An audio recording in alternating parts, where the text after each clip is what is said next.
नमस्कार दोस्तों, मैं हूं ज्योतिष आचार्य रानी नारिंग। आप सबका मेरे YouTube चैनल एस्ट्रो रानी नारिंग पे हार्दिक स्वागत है। आज मैं आपसे बात करने जा रही हूं कि देव उठनी एकादशी कब है, इसकी हमारे हिंदू शास्त्रों के अंदर क्या महत्ता है, इसकी पूजा विधि क्या है, इस बारे में बात करेंगे। दोस्तों, साल के अंदर 24 एकादशियाँ आती हैं। हर मास के अंदर 2 एकादशियाँ होती है, एक शुक्ल पक्ष की एकादशी और एक कृष्ण पक्ष की एकादशी। सबसे ज़्यादा जो अब हमारे हिंदू शास्त्रों के अंदर महत्ता बताई गई है वो देवशयनी एकादशी की और देव उठनी एकादशी की बताई गई है।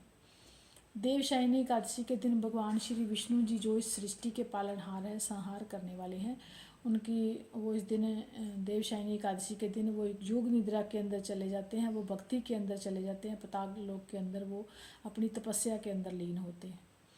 और देव उठनी एकादशी के दिन भगवान श्री विष्णु जी अपनी तपस्या से भक्ति से बाहर आते हैं और इस पृथ्वी लोक के ऊपर रहने वाले लोगों के ऊपर खुशियों की वर्षा करते हैं, आशीर्वाद की वर्षा करते हैं। इसलिए इस दिन को देव दीपावली के नाम से भी जाना जाता है, क्योंकि इस दिन जो देवता लोग हैं वो इस पृथ्वी लोक के ऊपर खुशियों आशीर्वाद की वर्षा करते हैं। इस बार ये जो दीपावली ये जो देव उठनी एकादशी है, ये 14 नवंबर 2021 के दिन संडे को मनाई जा रही है। तो इसकी जो तिथि की जो शुरुआत है ये सुबह 5:48 से शुरू हो जाएगी 14 नवंबर को, और 15 नवंबर के दिन ये सुबह 6:38 तक ये एकादशी तिथि रहेगी। लेकिन इसका ज़्यादा टाइम जो है 14 नवंबर को ही रहेगा ज़्यादा, इसलिए ये 14 नवंबर के दिन ही ये तिथि मान्य है और देव उठनी एकादशी जो 14 नवंबर को ही मनाई जाएगी।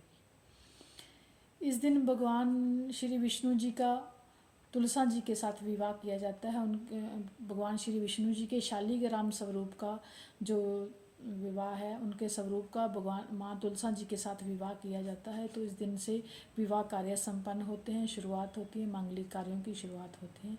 गृह प्रवेश, मुंडन, सगाई, शादी, ऐसे कार्यों की जो मुहूर्त निकलते हैं उनकी शुरुआत होती है। कहते हैं कि इस दिन तुलसा जी का, जिनके घर के अंदर कन्या नहीं है, तो अगर तुलसा जी का विवाह करते हैं तो उनको कन्यादान के जैसे फल की प्राप्ति होती है।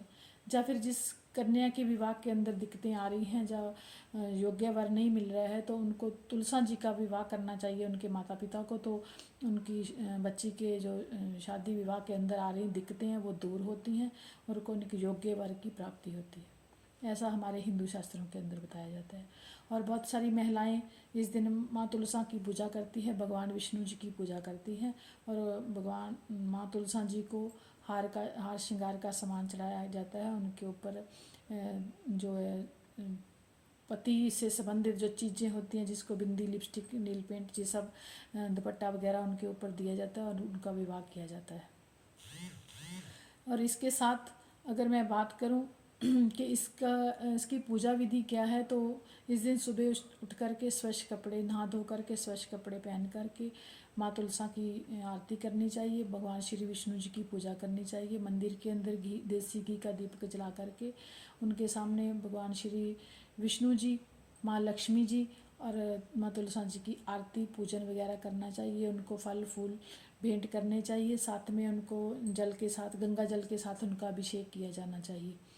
और इसके बाद तुलसा की आरती करने के बाद, भगवान श्री विष्णु जी की आरती के बाद उनको भोग लगाया जाता है। तो उसके अंदर तुलसी दल को ज़रूर शामिल किया जाना चाहिए, क्योंकि बिना तुलसी दल को शामिल किए भगवान श्री विष्णु जी के भोग के अंदर भगवान इस भोग को स्वीकार नहीं करते हैं, ऐसा हमारे शास्त्रों के अंदर बताया जाता है।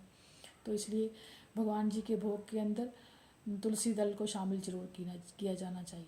तो इस देव उठनी एकादशी के दिन बहुत सारे मांगलिक कार्यों की शुरुआत होती है।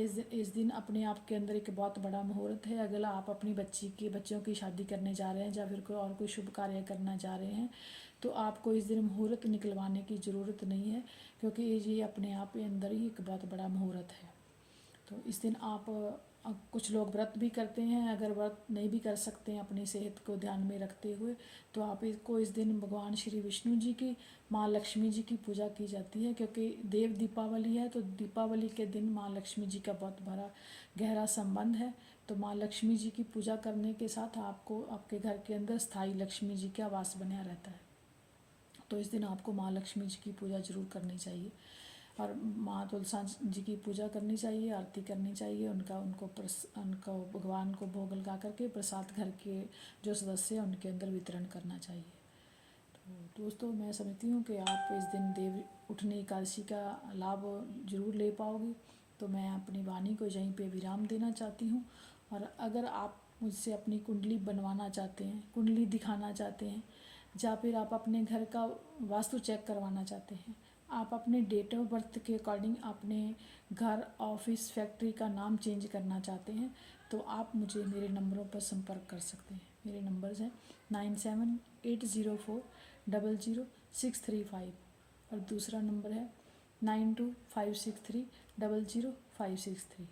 तो दोस्तों मैं इन्हीं बातों के साथ अपनी वाणी को यहीं पे विराम देना चाहूँगी। नमस्कार।